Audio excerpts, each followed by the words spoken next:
হাতে মাখা খাসির মাংসের সবচেয়ে সহজ ও মজাদার রান্নার রেসিপি। আশা করি পুরো ভিডিওটি দেখলে আপনাদের ভালো লাগবে। এভাবে রান্নাটা যত দ্রুত করা যায় তত কিন্তু সুস্বাদুও কিন্তু অনেক হয় এবং নরম ও জুসি হয়, ভেতরে মশলাও ঠিকঠাক মতো ঢুকে। আসসালামু আলাইকুম, সায়রা বিনোদন কুকিং চ্যানেল থেকে সবাইকে শুভেচ্ছা জানাচ্ছি। আশা করছি সবাই ভালো আছেন, সুস্থ আছেন।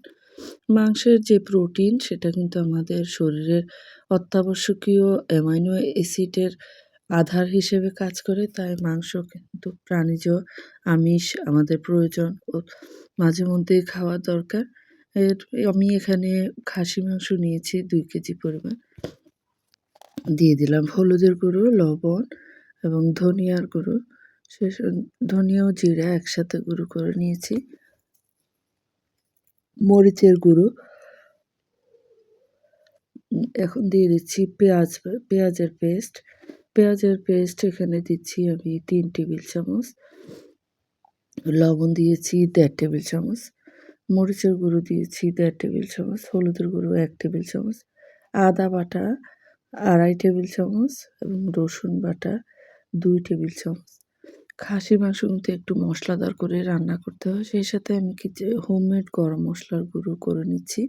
এখানে পোস্তদানা, সরিষা, জায়ফল, জয়িত্রী, এলাচি, দারচিনি, লবঙ্গ, তেজপাতা এগুলো সবগুলো রয়েছে। এগুলো হালকা একটু গরম করে মুচমুচে করে গুঁড়ো করে নিয়েছি।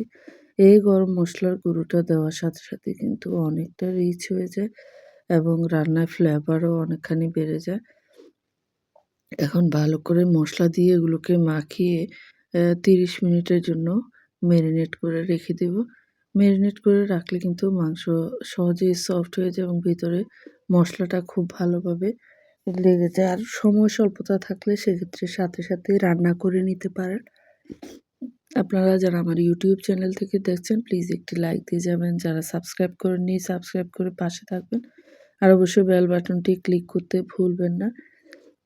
আমি এই রান্নাটা প্রেশার কুকারে করব, তাহলে কিন্তু জ্বালানি সাশ্রয় যেমন হবে, তেমনি রান্নাটাও দ্রুত হবে এবং সফট হলে কিন্তু বাচ্চারা মাংস খেতেও পছন্দ করে।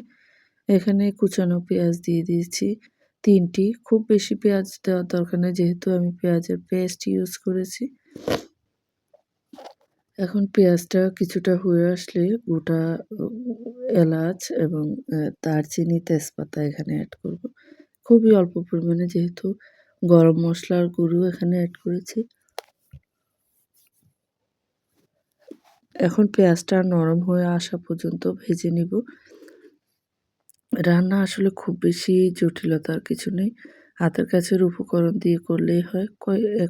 এক চিমটি গোটা জিরাও দিয়ে দিলাম। যেহেতু খাসি মাংসের আলাদা একটা স্মেল রয়েছে, এই স্মেলটা যেন চলে যায় সেজন্য কিন্তু মশলাদার করে রান্না করতে হয়। এখন মেরিনেট করা যে খাসি মাংসটা আছে এটা আমি প্রেসার কুকারে দিয়ে দেব। প্রেসার কুকারের রান্না কিন্তু প্রথমেই ঢাকনাটা লাগিয়ে নিলে সেক্ষেত্রে খাবার খেতে ভালো লাগে না। প্রথমে ঢাকনাটা সিল না করে জাস্ট ঢেকে দিয়ে এটাকে কষিয়ে নিতে হবে ২০ থেকে ২৫ মিনিট পর্যন্ত। মাংস থেকে কিন্তু অনেকটা ঝোল বেরিয়ে আসবে। আলাদা ঝোল দেওয়ার প্রয়োজন নেই প্রথমে। আপনারা যারা আমার ফেসবুক পেজ থেকে দেখছেন প্লিজ একটি লাইক দিয়ে যাবেন। যারা ফলো করেননি ফলো করে পাশে থাকবেন।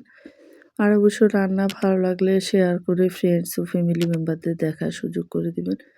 রান্না আসলে মনোযোগ দিয়ে করলেই হয় এটা, এবং শেয়ারিং এর মাধ্যমে অনেক কিছু টিপস কিন্তু পাওয়া যায়। দেখতে পাচ্ছেন কিছুটা পানি কিন্তু মাংস থেকে বেরিয়ে এসেছে। মোটামুটি ঢাকনা দিয়ে একটু পরপর নেড়েচেড়ে ২৫ মিনিট এটাকে রান্না করতে হবে। আম ঢাকনাটা কিন্তু সিলগালা করা যাবে না।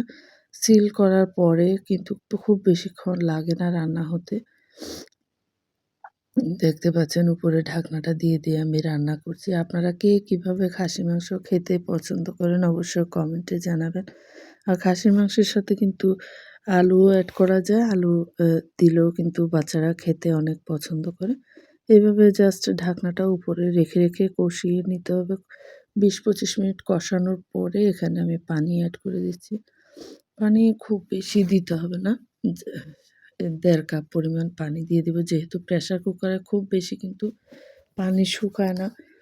এই মাংসটাকে মোটামুটি ৬ টি হুইসেল দেওয়া পর্যন্ত ঢাকনা দিয়ে রান্না করে নিব।